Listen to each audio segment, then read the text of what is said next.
अरे बच्चों, कैसे हैं आप लोग? आई होप बहुत अच्छे होंगे और क्लासेस को एंजॉय कर रहे होंगे।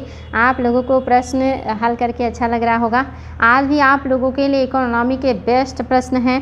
सारे प्रश्न आईएएस के हैं और आप लोगों को मोस्टली जो क्वेश्चन है सब पढ़ाए हुए हैं। एक दो क्वेश्चन आपकी कॉमन सेंस पे होंगे।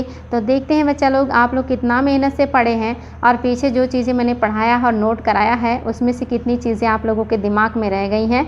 तो कुछ प्रश्न आपके नोट्स से हैं और कुछ आपके जो है कॉमन सेंस के भी हैं, जो कि हर पढ़ा लिखा बच्चा बता सकता है।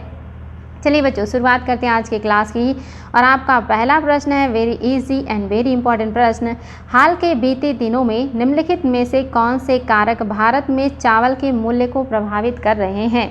यानी कि हाल ही के दिनों में जो आपका टाइम बीता है उसमें कौन से कारक हैं जिन्होंने चावल के मूल्य को प्रभावित किया है? पहला है न्यूनतम समर्थन मूल्य, दूसरा है सरकार द्वारा व्यापार करना, तीसरा है सरकार द्वारा भंडारण करना, चौथा है उपभोक्ता सहायकीय यानी कि सब्सिडी, और पांचवा है कि उपरोक्त सभी। तो बताना है बच्चों कि आपका कौन सा रीज़न है जिसने बीते दिनों में जो है भारत में चावल के मूल्य को प्रभावित किया है।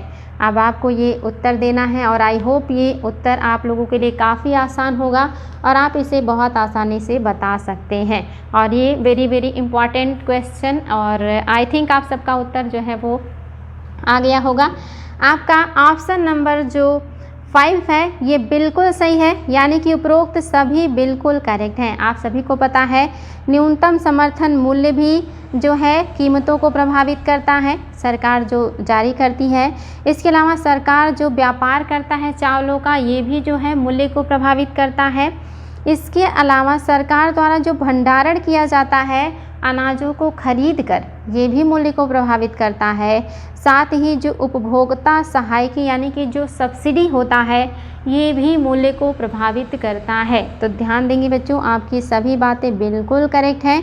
ये सारे पॉइंट्स याद रखेंगे, बहुत ही इम्पॉर्टेंट है। नेक्स्ट क्वेश्चन, और ये भी आपके लिए बहुत ही बढ़िया प्रश्न है और साथ ही आपके दिमाग को फिर से एक तरीके से फिर से रिकॉल करने के लिए बहुत ही बढ़िया है। तो क्वेश्चन है भारत में निम्नलिखित में से किस किस कृषि में सार्वजनिक निवेश माना जा सकता है? आपको बताना है कि भारत में निम्नलिखित में से किस की कृषि में सार्वजनिक निवेश माना जा सकता है? तो आपका पहला पॉइंट है सभी फसलों के कृषि उत्पाद के लिए न्यूनतम समर्थन मूल्य निर्धारित करना, दूसरा प्राथमिक कृषि साख समितियों का कंप्यूटरीकरण करना, तीसरा सामाजिक पूंजी विकास, चौथा कृषकों को निःशुल्क बिजली की आपूर्ति, और पांचवा बैंकिंग प्रणाली द्वारा कृषि ऋण की माफ़ी, और छठा सरकारों द्वारा शीतागार सुविधाओं को स्थापित करना। अब आपके सामने बच्चा लोग कूट है और आपको कूट की सहायता से उत्तर देना है। अगर प्रश्न समझ में नहीं आए तो फिर से ध्यान देंगे। प्रश्न कह रहा है कि भारत में निम्नलिखित में से किन्हें कृषि में सार्वजनिक निवेश माना जाएगा? किसे किसे कृषि में सार्वजनिक निवेश माना जाएगा, यानी कि कृषि के क्षेत्र में सरकार द्वारा जो निवेश है वो माना जाएगा। तो क्या सभी फसलों के कृषि उत्पाद के लिए न्यूनतम समर्थन मूल्य एक निवेश है जो सरकार के द्वारा किया जाता है? दूसरा प्राथमिक कृषि साख समितियों का कंप्यूटरीकरण करना, क्या ये सार्वजनिक निवेश है कि जो प्राथमिक कृषि साख समितियां हैं उनका कंप्यूटरीकरण कर दिया जाए, उनको आधुनिक कर दिया जाए? तीसरा सामाजिक पूंजी विकास, क्या सामाजिक पूंजी विकास एक सरकार का निवेश है जिससे समाज का पूंजी का विकास हो? और चौथा क्या कृषकों को निःशुल्क बिजली की जो आपूर्ति सरकार के द्वारा की जाती है, क्या ये सरकार का एक सार्वजनिक निवेश है? कि यानी कि आपका क्या ये बात सही है? और पांचवा बैंकिंग प्रणाली द्वारा कृषि ऋण की माफ़ी, यानी कि अगर बैंकिंग प्रणाली के द्वारा कृषि की ऋण को माफ़ कर दिया जाए तो क्या ये सार्वजनिक निवेश है? और छठा सरकार द्वारा शीतागार यानी कि जहाँ पे कोल्ड स्टोरेज, जहाँ पे अनाज को स्टोर किया जाता है, ऐसी सुविधाओं को स्थापित करना एक सार्वजनिक निवेश है। बहुत ही बढ़िया प्रश्न है बच्चों। आपको बताना है सार्वजनिक निवेश का मतलब आप सभी जानते हैं कि वो निवेश जो सरकार के द्वारा किया जाए। तो आपको बताना इनमें से कौन कौन सी चीज़ें हैं जो सरकार के द्वारा की जाती हैं और वो भी कृषि के क्षेत्र में। तो आप सभी को पता होना चाहिए बच्चों, बहुत इंपॉर्टेंट और कॉमन सेंस का प्रश्न है। इसमें ऑप्शन में जितनी भी चीज़ें दी गई हैं यानी कि ऑप्शन नंबर डी बिल्कुल करेक्ट है आपका। यानी कि सभी फसलों के कृषि उत्पाद के लिए न्यूनतम समर्थन मूल्य निर्धारित करती है सरकार, तो निवेश कर रही है जिससे जनता मोटिवेट हो रही है, उसको अच्छा मूल्य मिलेगा तो उत्पादन को बढ़ाएगी, निवेश है। दूसरा जो कहा प्राथमिक कृषि साख समितियों का कंप्यूटरीकरण करना, बिल्कुल अगर साख समितियों का कंप्यूटरीकरण किया जाएगा, आधुनिक किया जाएगा तो उसका प्रभाव कृषि पर पड़ेगा, उत्पादन पर पड़ेगा, तो ये भी निवेश है। तीसरा सामाजिक पूंजी, जाहिर सी बात है अगर सार्वजनिक जो है सामाजिक पूंजी को बढ़ावा दिया जाएगा, सामाजिक पूंजी बढ़ेगी, समाज की पूंजी बढ़ेगी तो जाहिर सी बात है कि ये भी होगा। और कृषकों को अगर निःशुल्क बिजली उपलब्ध कराया जाएगा तो वो सिंचाई का काम और अन्य जो काम है वो टाइम से आसानी से कर लेंगे, तो इससे भी इनको फ़ायदा है, ये भी निवेश हो गया। बैंकिंग प्रणाली द्वारा कृषि ऋण की माफ़ी, आपको पता है कि बैंक खुद से कभी ऋण माफ़ नहीं करते, जब सरकारें इसके लिए बैंकों को पैसे देती हैं तब वो जाकर के किसानों के ऋण को माफ़ करते हैं, तो ये भी सरकार का निवेश है क्योंकि इससे किसानों को फ़ायदा हुआ। और छठा भी सही है कि सरकार अगर बहुत सारे प्रशीत गृहों का निर्माण करवा दे, कोल्ड स्टोरेज बनवा दे तो किसानों का ज़्यादातर उत्पाद वहाँ पे रख करके उसको बचाया जा सकता है, उसका अच्छा कीमत प्राप्त किया जा सकता है। तो सारी बातें बिल्कुल सही हैं बच्चा लोग, बहुत इंपॉर्टेंट था। और अगला प्रश्न भी आप लोगों का काफ़ी दमदार है और इसको मैंने आप लोगों को नोट भी कराया है, आपके नोट्स में सारी चीज़ें हैं तो गलती नहीं करेंगे आप लोग, आपके नोट्स में है, पलट के देखिएगा। भारत में पिछले 5 वर्षों में खरीफ की फसल की खेती के संदर्भ में निम्नलिखित कथनों पर विचार कीजिए। आपको खरीफ की खेती के बारे में विचार करना है और वो पिछले 5 वर्षों के बारे में विचार करना है। प्रश्न बहुत अच्छा है, उत्तर कूट की सहायता से देना है, इसलिए गंभीरतापूर्वक सारे ऑप्शन को पढ़ना है। पहला ऑप्शन है आपका धान की खेती के अंतर्गत क्षेत्र अधिकतम है। क्या ये बात सही है कि धान की खेती के अंतर्गत हमारे देश में क्षेत्र ज़्यादातर हैं? दूसरा, ज्वार की खेती के अंतर्गत क्षेत्र तिलहनों की खेती के अंतर्गत क्षेत्र की तुलना में अधिक है। क्या ये बात सही है कि जो ज्वार की खेती है ये ज़्यादा की जाती है अपेक्षाकृत तिलहन यानी कि तेल वाले फसलों से? तीसरा, क्या कपास की खेती का क्षेत्र गन्ने की खेती के क्षेत्र की तुलना में अधिक है? याद रखेंगे बच्चों, इम्पॉर्टेंट है। और चौथा, क्या गन्ने की खेती के अंतर्गत क्षेत्र निरंतर घटा है? तो आपको बताना है कि कौन कौन सी बातें हैं जो कि आपकी सही है खरीफ फसल की खेती के संदर्भ में पिछले 5 वर्षों के बारे में। तो ये आपके लिए काफ़ी महत्वपूर्ण है और ये आप लोगों को सही बताना है क्योंकि मैं सारी चीज़ें आपको समझा चुकी हूँ, नोट भी करा चुकी हूँ। तो अगर आप लोगों को याद है तो बहुत अच्छी बात है, अगर नहीं याद है तो फिर से याद करने का प्रयास करें। आपका कौन सा सही हो जाएगा याद रखेंगे बच्चे लोग, ऑप्शन भी देख लीजिए।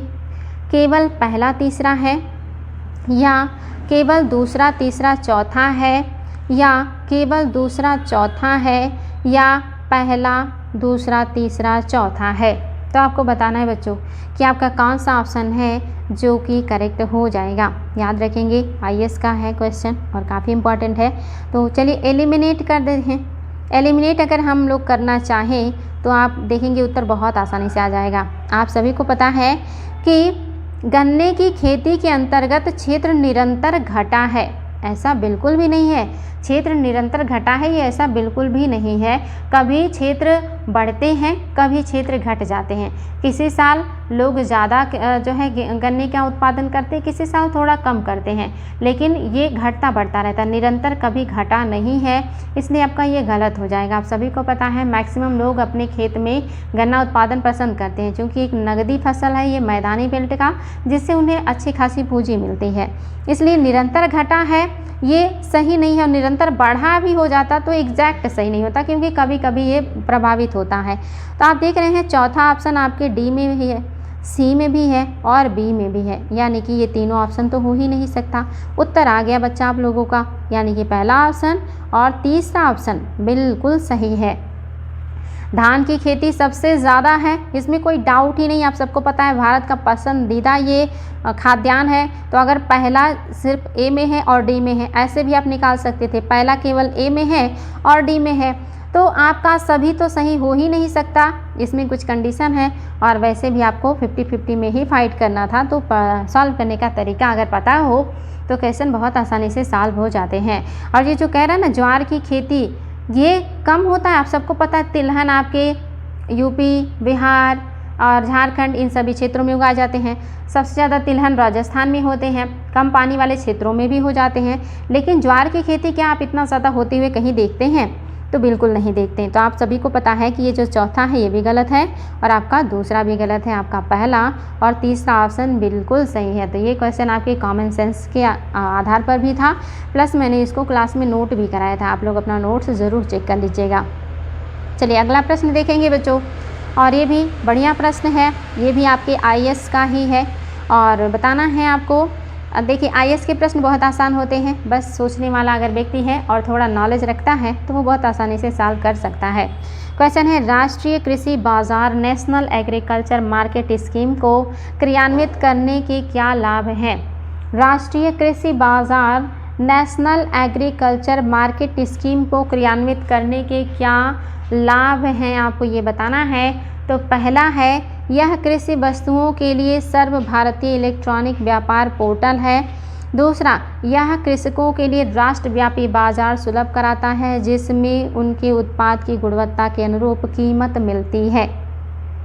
तो बताना है बच्चा लोग आपका कौन सा है जो कि सही हो जाएगा। याद रखेंगे, इम्पॉर्टेंट है और कॉमन सेंस का क्वेश्चन है। आप सभी को बताना है राष्ट्रीय कृषि बाजार नेशनल एग्रीकल्चर मार्केट स्कीम के बारे में कौन सा बात है जो कि सही है। तो आपके सामने कोड है, केवल पहला, केवल दूसरा, या दोनों, या कोई नहीं। तो बताएंगे बच्चों, कोड की सहायता से उत्तर देंगे और उत्तर देना भी काफ़ी आसान है आप लोगों के लिए क्योंकि इम्पॉर्टेंट है। तो आई होप आप इसका उत्तर दे सकते हैं। आप सभी को पता होना चाहिए बच्चों कि इसमें दोनों बातें सही हैं। आप सभी को पता होना चाहिए यह कृषि वस्तुओं के लिए सर्वभारतीय इलेक्ट्रॉनिक व्यापार है, बिल्कुल है, और यह कृषकों के लिए राष्ट्रव्यापी बाजार सुलभ कराएगा जिससे उनके उत्पाद की गुणवत्ता के अनुरूप कीमत भी मिलेगा। क्योंकि राष्ट्रीय कृषि बाजार है, नेशनल एग्रीकल्चर मार्केट है, तो स्कीम है, तो जाहिर सी बात है नेशनल लेवल का होगा, राष्ट्रीय स्तर का होगा, तो बिल्कुल ये राष्ट्रव्यापी बाजार है जो कि सुलभ होगा सभी के लिए। और यह कृषि वस्तुओं को सर्वभारतीय इलेक्ट्रॉनिक व्यापार पोर्टल है। ये बातें, दोनों बातें भी सही हैं बच्चा। तो याद रखेंगे आपका पहला दूसरा बिल्कुल सही है, सी ऑप्शन करेक्ट हो जाएगा। ये क्वेश्चन गलत नहीं करेंगे, बहुत ही इम्पॉर्टेंट है और ये मैं आप लोगों को बहुत अच्छे से क्लास में समझाई भी हूँ और आप लोगों को आई थिंक मैंने नोट भी कराया है। क्वेश्चन है आपके सामने, निम्नलिखित कथनों पर विचार कीजिए तथा सही कथन का चयन कीजिए। ऑप्शन में है, कथन में क्या दिया है, राष्ट्रव्यापी मृदा स्वास्थ्य कार्ड स्कीम का उद्देश्य है। राष्ट्रव्यापी मृदा स्वास्थ्य कार्ड स्कीम का क्या उद्देश्य है, आपको ये बताना है। पहला, संस्कृत योग्य क्षेत्र का विस्तार करना। क्या ये बात सही है? ये संस्कृत नहीं बच्चों, ये आपका होगा सिंचित, यहाँ पे होगा सिंचित। क्या सिंचित योग्य क्षेत्र का विस्तार करना इसका लक्ष्य है? या दूसरा, मृदा गुणवत्ता के आधार पर किसानों को दिए जाने वाले ऋण की मात्रा में आकलन में बैंकों को समर्थ बनाना। या दूसरा सही है कि मृदा गुणवत्ता के आधार पर किसानों को दिए जाने वाले ऋण की मात्रा में आकलन में बैंकों को सामर्थ्य बनाएगा ये। और तीसरा है कृषि भूमि में उर्वरकों की अति उपयोग को रोकना।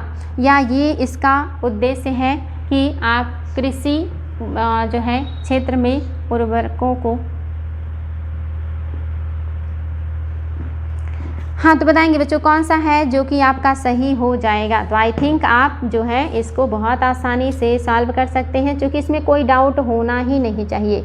बहुत ही बढ़िया है आप लोगों का ये उत्तर। तो ये आई थिंक आप सभी को उत्तर पता चल गया होगा। Very easy and very important question. तो आई थिंक उत्तर मिल गया होगा आप लोगों को और ये आपके लिए बहुत ही बढ़िया प्रश्न था। आपका जो ऑप्शन नंबर 3 है बिल्कुल सही, आप सभी को पता है, नाम में ही लिखा है बच्चों, राष्ट्रव्यापी मृदा स्वास्थ्य कार्ड स्कीम। यानी कि मृदा के स्वास्थ्य के लिए बनाया गया स्कीम है। तो जाहिर सी बात है कि भूमि जो कृषि भूमि है इसमें उर्वरकों के अति उपयोग को रोकना है, क्योंकि भूमि में अगर अति उर्वरकों का उपयोग होगा तो जाहिर सी बात है भूमि जो है वो ऊसर हो जाएगा, बंजर हो जाएगा, अनउपजाऊ हो जाएगा, अनफर्टाइल हो जाएगा। तो आपका ऑप्शन नंबर 3 बिल्कुल सही था। अगला प्रश्न है बच्चों, ये प्रश्न भी बहुत ही अच्छा है। निम्नलिखित में से कौन सा भारत में 1991 के आर्थिक नीतियों के उदारीकरण के बाद घटित नहीं हुई? इनमें से क्या है जो 1991 के भारत में आर्थिक जो उदारता के बाद जो नीतियां आई हैं वो कौन सा इसमें से जो घटित नहीं हुआ है, आपको ये बताना है। तो पहला ऑप्शन है जीडीपी में कृषि का अंश बृहद रूप से बढ़ गया है। क्या ये बात सही है कि जीडीपी में कृषि का अंश बृहद रूप से बढ़ा है? दूसरा, विश्व व्यापार में भारत के निर्यात का अंश बढ़ा है। क्या दूसरा सही है कि विश्व व्यापार में भारत के निर्यात का अंश बढ़ा है 1991-92 के बाद? तीसरा, एफडीआई का अंतर्वाह बढ़ा है। क्या फॉरेन डायरेक्ट इन्वेस्टमेंट का अंतर्वाह बढ़ा, यानी कि भारत में ज़्यादा से ज़्यादा एफडीआई आने लगा है? चौथा, भारत का विदेशी विनिमय भंडार बृहद रूप से बढ़ा है। क्या भारत का विदेशी विनिमय भंडार बेहद रूप से बढ़ा है? तो आपको बताना बच्चों, इसमें से कोई एक है जो सही नहीं है, यानी कि एलपीजी लागू करने के बाद कौन सी ऐसी घटना है जो कि भारत में घटित नहीं हुई? तो ये भी बहुत आसान है और कॉमन सेंस का प्रश्न है। ये सारी बातें आपको पढ़ाई जा चुकी हैं, तो आप लोग पढ़े भी हैं और अपने नॉलेज का भी उपयोग कर सकते हैं, साथ ही आप लोग अपने कॉमन सेंस का उपयोग करके भी उत्तर प्राप्त कर सकते हैं। तो आप सभी को पता है कि जीडीपी में कृषि का अंश बृहद रूप से बढ़ा नहीं है बल्कि कम हुआ है, क्योंकि सेवा और औद्योगिक क्षेत्र का विस्तार ज़्यादा हुआ, इसलिए इनका जो योगदान है वो ज़्यादा हुआ है। तो आपका पहला सही नहीं है, बाकी आपका दूसरा बिल्कुल सही है और तीसरा भी सही है और चौथा भी सही है कि विश्व व्यापार में भारत का निर्यात अंश बढ़ा। बिल्कुल निर्यात बढ़ा और एफडीआई में अंतर्वाह भी बढ़ा है और विदेशी मुद्रा भंडार का भी बड़े पैमाने पे जो है बृहद रूप से बढ़ा है। चलिए अगला प्रश्न, ये भी very easy and very important और साथ ही सब कुछ पढ़ाया हुआ है, इसलिए गलती नहीं करेंगे। भारत में पट्टेदारी सुधार के उपाय के संदर्भ में कौन सा कथन सही है? पट्टेदारी के संदर्भ में जो सुधार किए गए थे उन सुधारों के बारे में कौन सी बात है जो कि सही है? पहला है लगान का विनियमन। क्या ये पट्टेदारी सुधार में शामिल था, लगान का विनियमन? दूसरा, अवधि की सुरक्षा। क्या टाइम की सुरक्षा भी इसमें शामिल है? और तीसरा है पट्टेदारी पर स्वामित्व की घोषणा। क्या ये बात सही है? पट्टेदारी पर स्वामित्व की घोषणा इसमें शामिल है। और चौथा है उपर्युक्त सभी। तो आई थिंक आप सभी को पता होना चाहिए कि कौन सा कथन है जो कि सही है। तो ये बहुत आसान है आप सबके लिए, जो कि आप सबको पढ़ाई हूँ, इसलिए आप सभी का उत्तर सही आना चाहिए, गलती नहीं करेंगे। और आई थिंक आप सबको पता चल ही गया है कि उत्तर क्या होगा। तो आप याद रखेंगे बच्चा लोग, ऑप्शन नंबर 4 बिल्कुल सही है। उपर्युक्त सभी जो है सुधार वो किए गए थे, पट्टेदारी सुधार में ये सारी बातें शामिल हैं। चलिए आगे बढ़ेंगे और देखते हैं हमारा अगला प्रश्न क्या है। ये प्रश्न भी मैं क्लास में करवा चुकी हूँ और ऐसे भी आप लोगों को कॉमन सेंस का उपयोग करके भी ये उत्तर देना है। प्रश्न है, लाखों करोड़ों पुरुष एवं स्त्री श्रमिकों में जो वास्तव में काम करते हैं, परस्पर हिस्सेदारी एवं सहयोगपूर्ण निष्पादन की भावना भर देना। आपको बताना है कि ये अंश किससे संबंधित है? सुनियोजित विकास से, सामुदायिक विकास से, पंचायती राज प्रणाली से, एकीकृत विकास कार्यक्रम से। तो आप सभी को ये पता होना चाहिए बच्चों, very easy and very important. आप सभी को इसका उत्तर पता है और ये आप लोगों को गलती नहीं करना है। और आप सबको आई थिंक समझ में आ गया होगा कि आपका क्या हो जाएगा। तो आप सभी को पता है इसका जो उत्तर है वो है सामुदायिक विकास, जो कि कह रहा लाखों करोड़ों पुरुष और स्त्री श्रमिक जो वास्तव में काम करते हैं और परस्पर हिस्सेदारी और सहयोगपूर्ण तरीके से वर्क को अंजाम देते हैं और ऐसी भावनाओं के साथ वर्क करते हैं। तो सभी को पता है सामुदायिक विकास हो जाएगा। इसमें पंचायती राज प्रणाली तो होगा ही नहीं, एकीकृत विकास का कोई लेना देना ही नहीं है। और सुनियोजित और सामुदायिक में अगर आप कंफ्यूज हो रहे थे तो सुनियोजित नहीं है बल्कि ये सामुदायिक विकास है, जिसमें पूरा का पूरा समुदाय मिलकर के वर्क कर रहा है। अगला प्रश्न भी बहुत ही शानदार है और आप देख रहे हैं इसको कूट की सहायता से आपको उत्तर देना है और आई होप आप इसका उत्तर दे सकते हैं, क्योंकि बहुत आसान है बच्चों। आपको ये सारी चीज़ें मैं पढ़ा चुकी हूँ। आपको सुमेलित करना है, सुमेलित करना है, ध्यान देंगे। पहला ऑप्शन क्या है, बड़े सामंतों को आवंटित भूमि, क्या ये जागीरदारी प्रणाली में होता था? आपको सुमेलित करना है, याद रखेंगे। क्या ए का फर्स्ट होगा? दूसरा, मालगुजारी के इजारेदारों अथवा तहसीलदारों को आवंटित भूमि रैयतवाड़ी थी, क्या ये सुमेलित है? याद रखेंगे, सुमेलित करना है आपको। ए का दूसरा भी हो सकता है, ए का तीसरा भी हो सकता है।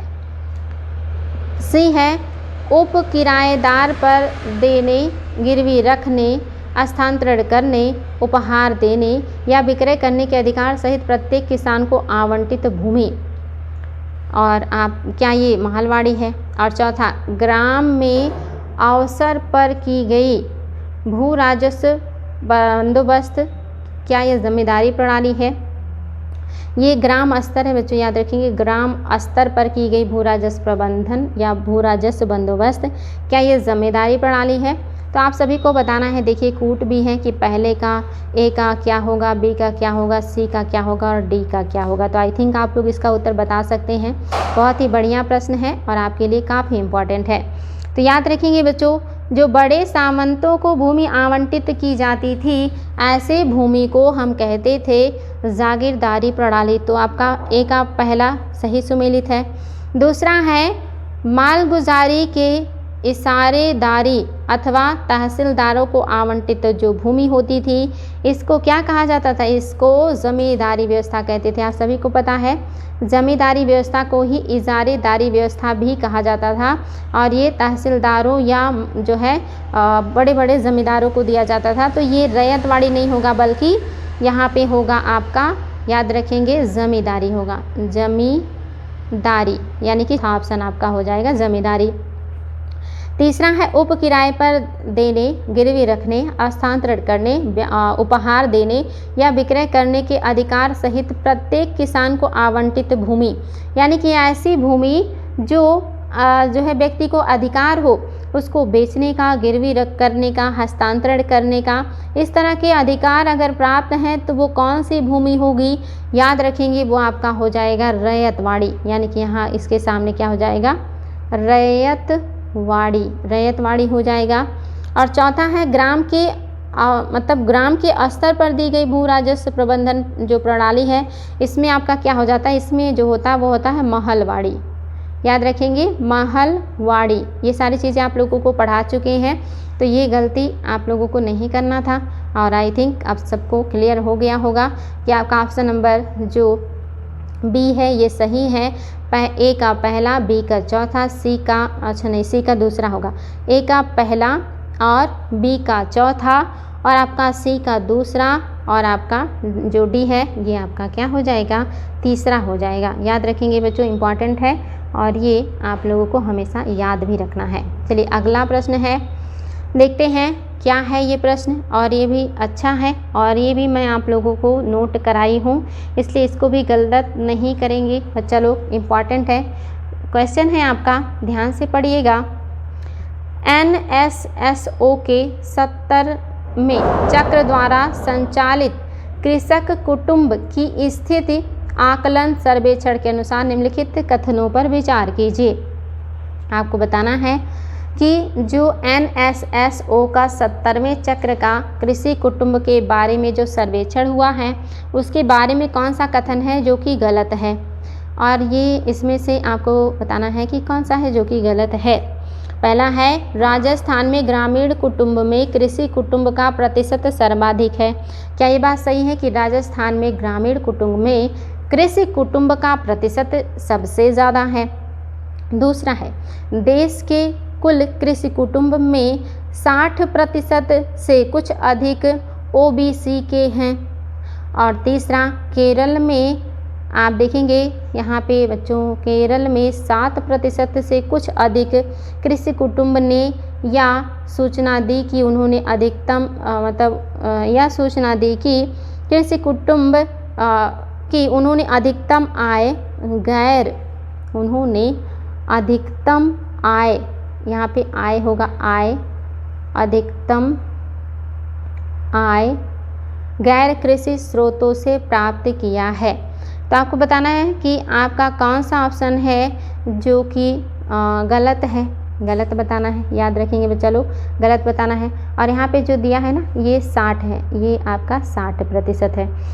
तो आपको बताना है कि कौन सा है जो कि सही नहीं है। 4 ऑप्शन आपके सामने हैं और ये चीज़ आप लोगों को गलत नहीं करना है और इम्पॉर्टेंट है और इजी भी है। आपका क्या हो जाएगा, यानी कि कौन सा सही नहीं है, तो इन चारों में से कोई एक होगा जो सही नहीं होगा।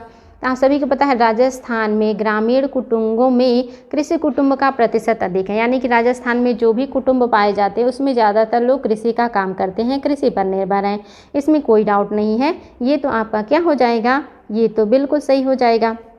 नेक्स्ट है, देश के कुल कृषि कुटुंब में 60% से अधिक ओबीसी हैं। नहीं, ये बात सही नहीं है कि 60% से ज़्यादा अकेले जो हैं वो ओबीसी हैं, तो इसलिए आपका जो बी ऑप्शन है ये सही नहीं होगा, यानी कि ये आपका सही नहीं है। और आपका जो तीसरा है ये कह रहा है कि केरल में 60% से कुछ अधिक कृषि कुटुंबों ने यह सूचना दी है कि उन्होंने अधिकतर आय गैर कृषि स्रोतों से प्राप्त की है। तो बताएंगे क्या ये बात सही है, तो याद रखेंगे कि हाँ बिल्कुल सही है, आपका तीसरा भी सही है।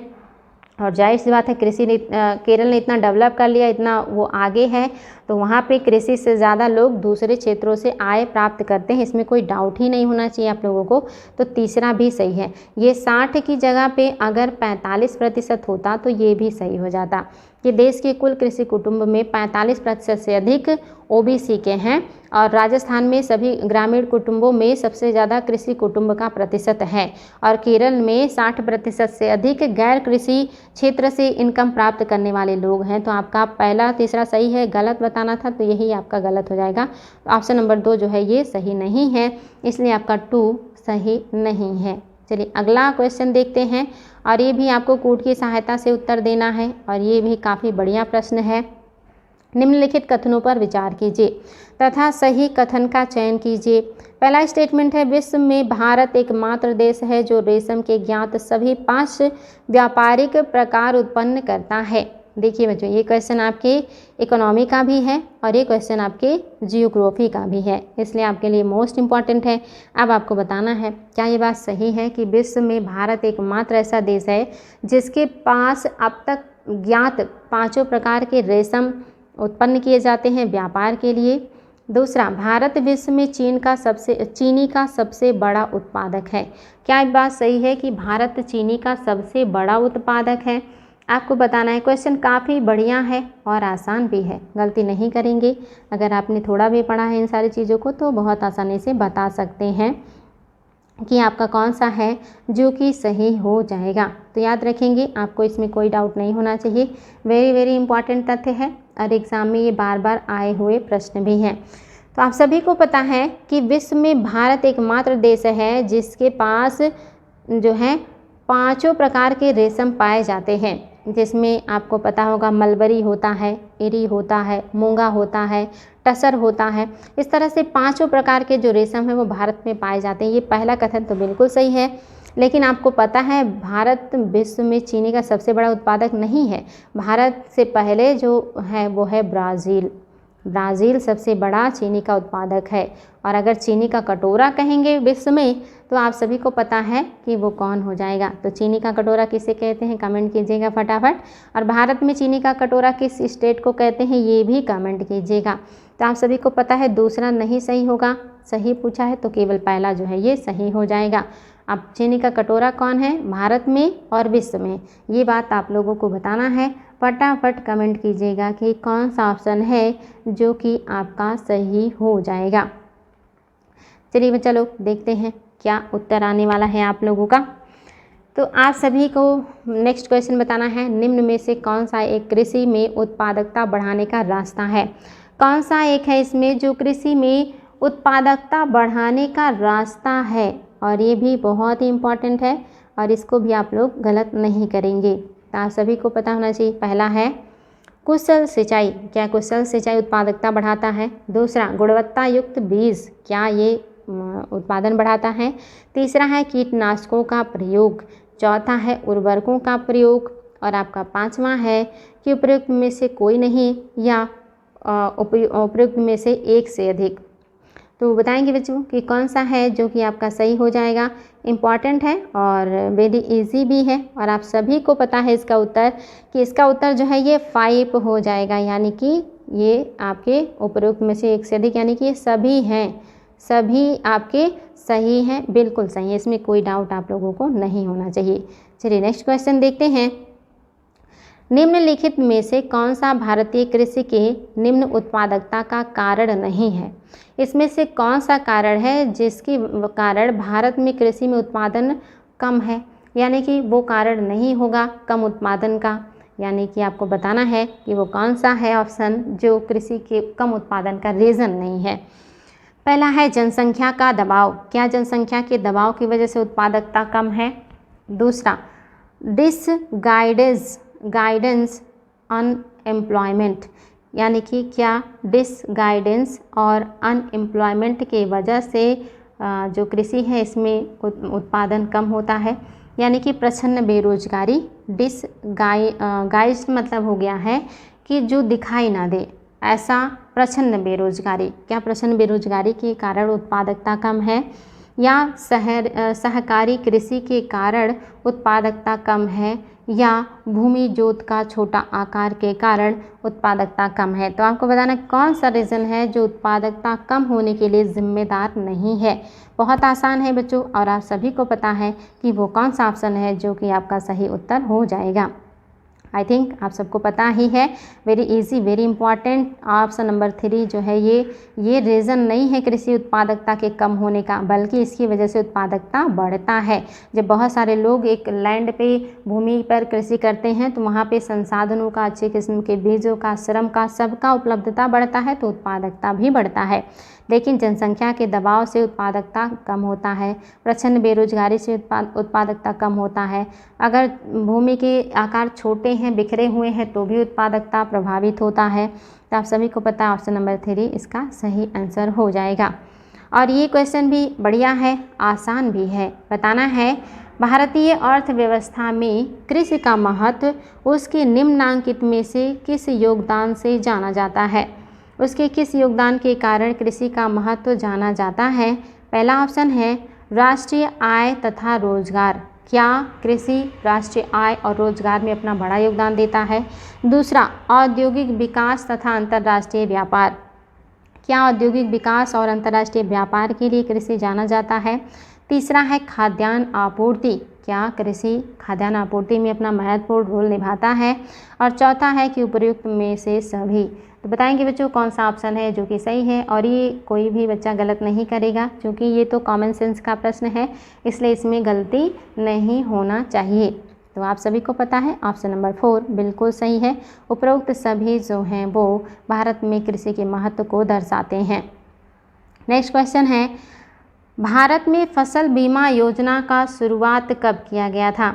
आपको बताना है भारत में फसल बीमा की शुरुआत कब किया गया था। पहला ऑप्शन है 1945, दूसरा 1980, तीसरा है 1985 और आपका चौथा है 1988। अब देखिए बच्चों, ये इसमें 1-2 क्वेश्चन मैंने पीसीएस का भी ले लिया है। पीसीएस के प्रश्न अब आप लोगों को अच्छे नहीं लगेंगे क्योंकि ये बिल्कुल दिमाग को बॉन्ड कर देते हैं, बांध देते हैं, कुछ भी सोचने नहीं देते। अगर पता है तो अच्छी बात, नहीं पता है तो फिर व्यक्ति शांत हो जाता है, इसलिए ये क्वेश्चन अच्छे नहीं लगते। तो अब आपको समझ में आना चाहिए कि पीसीएस से अच्छा आईएएस का जो है वो प्रश्न होता है। तो इसका उत्तर मैं आप लोगों को बता दे रही हूँ कि भारत में फसल बीमा हेतु प्रथम जो प्रयास है ये कब किया गया था, तो 1 अप्रैल 1985 को खरीफ फसल के लिए किया गया था। 1 अप्रैल 1985 को खरीफ फसल में इसका पहली बार उपयोग किया गया था। याद रखेंगे बच्चों, 1985 की घटना है, 1 अप्रैल 1985। और उस समय आप जानते हैं कि आपका कौन सा फसल है जो कि उत्पादन का टाइम पीरियड रहता है, तो वो ज़्यादातर क्या है, खरीफ के फसल का रहता है, जो कि गर्मी के बाद जो जून जुलाई आता है तो उसमें खरीफ की फसल को ही ज़्यादा महत्व दिया जाता है। तो आपका ऑप्शन नंबर 3 सही है। चलिए एक और प्रश्न है, और ये भी आपके जो है कई बार पीसीएस एग्ज़ाम में आया हुआ है। आपको बताना है कि भारत में कृषि वित्तीय वर्ष के संघीय बजट में राष्ट्रीय कृषि बीमा योजना को खरीफ फसल पर भी लागू किया गया था। किस वित्तीय वर्ष के संघीय बजट में राष्ट्रीय कृषि बीमा योजना को खरीफ फसल पर भी लागू किया गया था, आपको ये बताना है। तो ये आपके लिए बढ़िया है, और आई थिंक इसके बारे में मैंने आप लोगों को बताया भी है। तो इसमें आपका कौन सा होगा, 2005-06 या 2004-05 या 2003-04 या 2002-03। तो याद रखेंगे बच्चों, आई थिंक आप सभी को ये पता होना चाहिए। अगर नहीं पता है तो कोई बात नहीं है, ऐसे ही कुछ क्वेश्चन आप लोगों को पीसीएस के भी दिए गए हैं। 2004-05 में जो है भारतीय या राष्ट्रीय कृषि बीमा योजना खरीफ फसल पर भी लागू कर दिया गया था। चलिए देखते हैं, अगला प्रश्न आपका अच्छा है और ये बढ़िया है और काफ़ी इम्पॉर्टेंट है, इससे आपके बहुत सारे पॉइंट क्लियर हो जाएंगे। चलिए आपको बताना है, राष्ट्रीय कृषि योजना में किसे शामिल नहीं किया गया है। राष्ट्रीय कृषि योजना में किसे शामिल नहीं किया गया है, आपको ये बताना है। आपके सामने ऑप्शन है मिट्टी परीक्षण प्रयोगशाला, दूसरा ऑप्शन है आपके सामने उर्वरक गुण नियंत्रण प्रयोगशाला, तीसरा है कृषि यंत्र परीक्षण प्रयोगशाला, चौथा है कृषि अभियांत्रिकी और पांचवा है इनमें से कोई नहीं। तो बताना है बच्चा लोग, बहुत आसानी से बता सकते हैं, बहुत ही इम्पॉर्टेंट है और बहुत ही आसान है, ये बिल्कुल कॉमन सेंस का क्वेश्चन है, तो इसमें बिल्कुल भी आप लोगों को गलती नहीं करना है। तो आई थिंक आप सबको पता चल गया होगा कि कौन सा है जो कि आपका सही हो जाएगा। तो आप सभी को पता है कि राष्ट्रीय कृषि योजना में किसे शामिल नहीं किया गया है, तो ऑप्शन नंबर जो 5 है ये हो जाएगा, यानी कि ऐसा कोई भी नहीं है जिसको शामिल ना किया गया हो, यानी कि मिट्टी परीक्षण प्रयोगशाला बिल्कुल, उर्वरक गुण नियंत्रण प्रयोगशाला सही है, कृषि यंत्र परीक्षण प्रयोगशाला ये भी सही है और कृषि अभियांत्रिकी ये भी सही है, यानी कि इनमें से ऐसा कोई भी नहीं है जो शामिल ना हो, यानी कि सभी के सभी ऑप्शन आपके शामिल हैं। याद रखेंगे बच्चों, इम्पॉर्टेंट है आपका, इनमें से ऐसा कोई नहीं है जो शामिल ना हो। नेक्स्ट है आपका क्वेश्चन, 8वीं योजना के अंतर्गत योजना आयोग ने भारत को जितने प्रमुख कृषि जलवायु प्रदेशों में विभक्त किया था वह संख्या है। ये एग्ज़ाम में बहुत ही ज़्यादा बार आता है और इसको याद रखेंगे, ये हर तरह के एग्ज़ाम में आया हुआ प्रश्न है और बार बार पूछा जाता है कि भारत को कितने कृषि जलवायु प्रदेशों में बांटा गया है, ये सबको पता होना चाहिए, ये इम्पॉर्टेंट प्रश्न है। 10, दूसरा है 15, तीसरा है 20 और चौथा है 25। बताएंगे बच्चों भारत को कितने कृषि प्रदेशों में बांटा गया है, साथ ही ये भी बताएंगे कि यूपी को कितने कृषि प्रदेशों में बांटा गया है। ये दोनों क्वेश्चन बार बार आए हुए हैं, तो बताएंगे यूपी को कितने कृषि प्रदेशों में बांटा गया है और साथ ही देश को कितने कृषि प्रदेशों में बांटा गया है। तो यूपी के लिए ऑप्शन है आपका 1 में है 4, 2 में है 5, 3 में है 8 और 4 में है 10।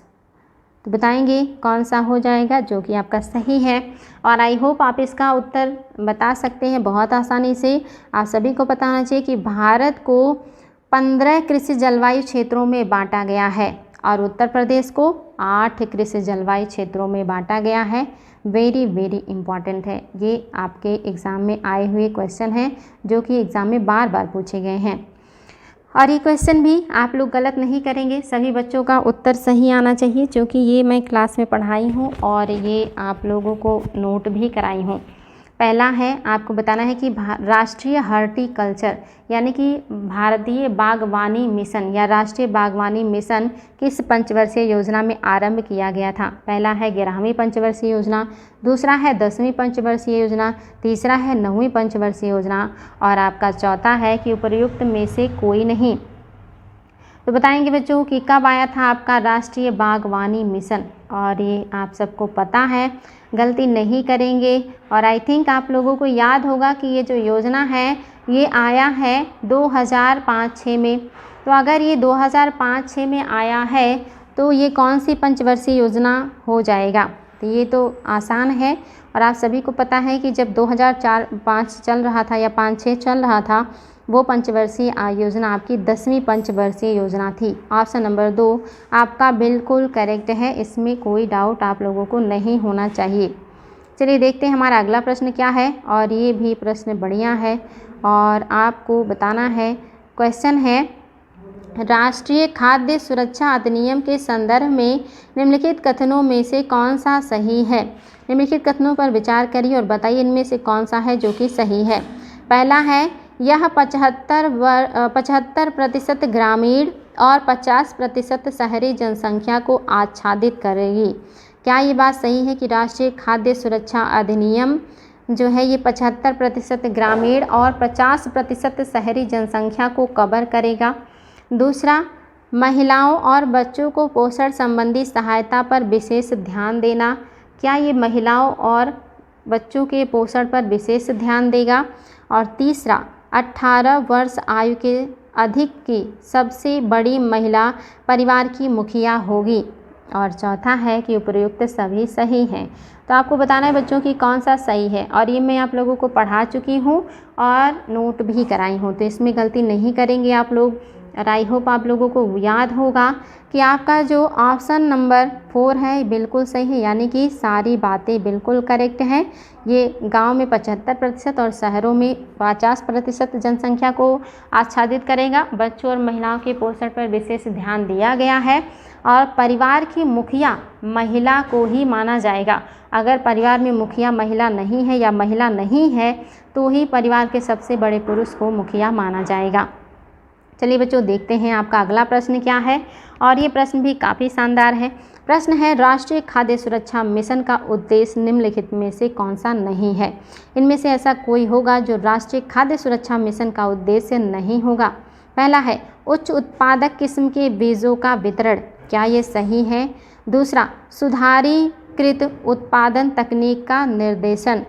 तीसरा है, खाद्य सुविधाओं को सुदृढ़ करना। चौथा है, फसलों की नई विकसित किस्म का प्रचार प्रसार करना। तो बताएंगे बच्चों आपका कौन सा ऑप्शन है जो कि सही हो जाएगा। और ये प्रश्न भी काफ़ी इम्पॉर्टेंट है और इसे भी आप लोग बहुत आसानी से बता सकते हैं। तो आपको बताना है कि कौन सा है जो कि राष्ट्रीय खाद्य सुरक्षा मिशन का उद्देश्य नहीं है। तो आई थिंक आप लोगों को पता चल गया होगा कि राष्ट्रीय खाद्य सुरक्षा मिशन का उद्देश्य क्या नहीं है। तो आप सबको पता होना चाहिए कि ऑप्शन नंबर 3 जो है ये सही नहीं है। साख सुविधाओं को सुदृढ़ करना ये सही नहीं है कि उन्हें पैसे लोन आसानी से मिल जाएं, ये नहीं सही है, बल्कि उच्च उत्पादक किस्म के बीज का वितरण सही है और सुधारीकृत उत्पादन तकनीक का निर्देशन ये भी सही है। चौथा भी सही है कि फसलों की नई विकसित किस्म का प्रचार प्रसार करना, ताकि ज़्यादा से ज़्यादा लोग ऐसे फसलों का उपयोग करके उससे लाभ प्राप्त कर सकें। तो याद रखेंगे बच्चों ऑप्शन नंबर 3 आपका सही नहीं है। अगला प्रश्न है, निम्नलिखित में से कौन सी फसल राष्ट्रीय खाद्य सुरक्षा मिशन से आच्छादित नहीं है। आपको बताना है इनमें से कौन सा है जो राष्ट्रीय खाद्य सुरक्षा मिशन से आच्छादित नहीं है।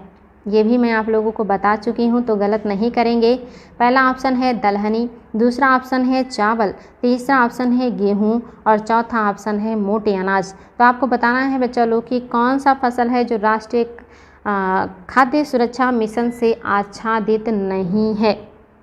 और ये भी आप लोगों को बिल्कुल सही बताना है कि कौन सा है जो इसमें शामिल नहीं है। तो आप सभी को पता है कि ऑप्शन नंबर 4 जो है ये नहीं शामिल है, मोटे अनाज शामिल नहीं है, दाल, चावल, गेहूँ ये शामिल है। दाल, चावल, गेहूँ शामिल है, लेकिन मोटे अनाज इसमें शामिल नहीं है। ये सब मैं पढ़ा चुकी हूँ, तो इसलिए आप लोगों को ये पता होना चाहिए।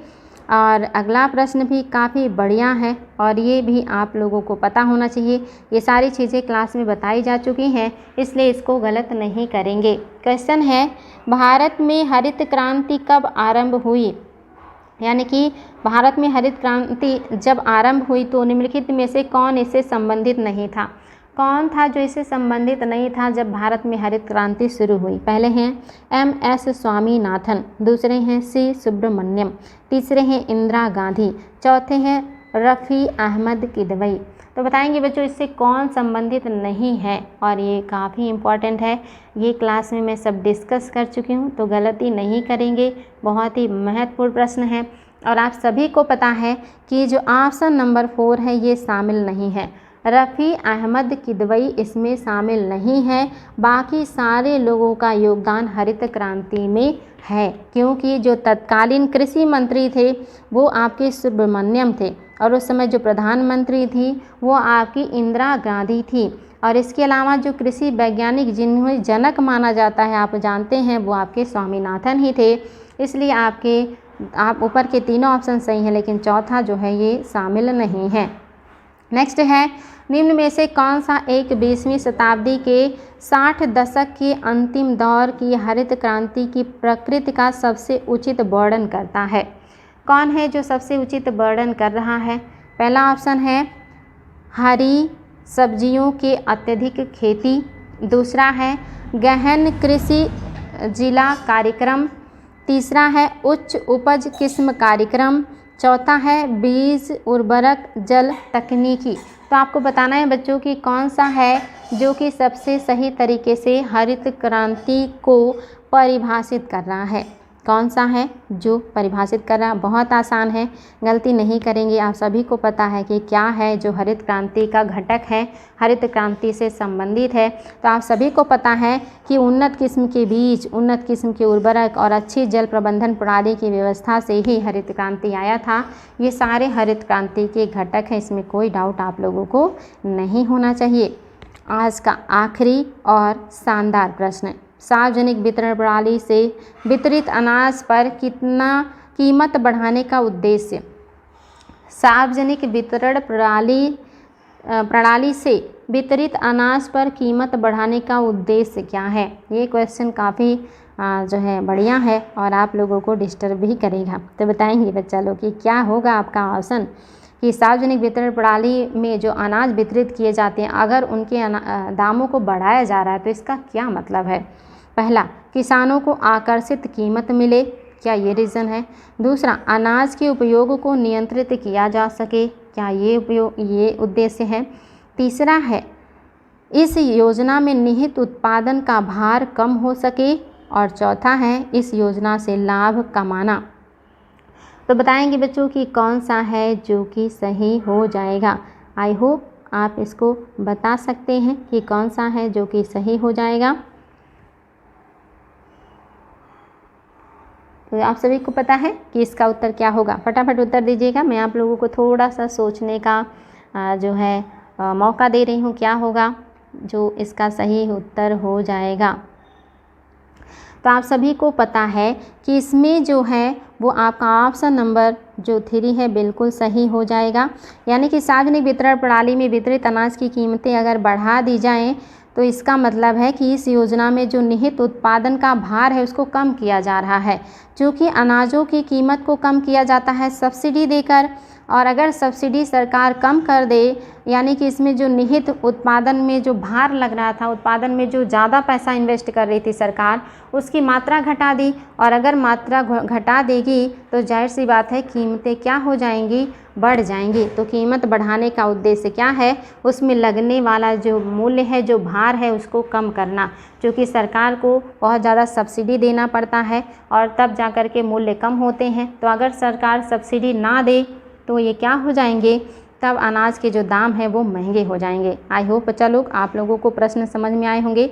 सारे प्रश्न बहुत अच्छे थे और साथ ही एग्ज़ाम में बार बार आए हुए भी हैं, तो इनको बार बार रिवीजन कीजिएगा। और आपने देखा भी होगा इसमें से ज़्यादातर जो क्वेश्चन है वो आप लोगों को मैंने क्लास में नोट भी कराया है, तो इसमें से आप लोगों को बिल्कुल भी गलती नहीं करना है। और याद रखेंगे आपका जो मैंने क्वेश्चन किया था उसका उत्तर भी आप लोगों को देना है, और साथ ही ये उत्तर भी दीजिएगा कि जो हरित क्रांति है इसके जनक कौन है। हरित क्रांति के जनक कौन है ये उत्तर भी दीजिएगा, और श्वेत क्रांति के जनक का जो नाम है ये भी कमेंट बॉक्स में उत्तर दीजिएगा। श्वेत क्रांति के जनक, हरित क्रांति के जनक, इसका आप लोगों को उत्तर देना है। साथ ही मैंने और भी कुछ चीज़ें पूछी हैं वीडियो के दरमियान, उसका उत्तर भी देने का प्रयास कीजिएगा। ये सारे पॉइंट्स बहुत इंपॉर्टेंट हैं, बार बार एग्ज़ाम में आए हुए हैं, तो याद रखिएगा। अगर कोई भी स्टेटमेंट समस्या करता है, क्वेश्चन समझ में नहीं आता है, तो मैं वो आप लोगों को बाद में फिर से बता दूंगी।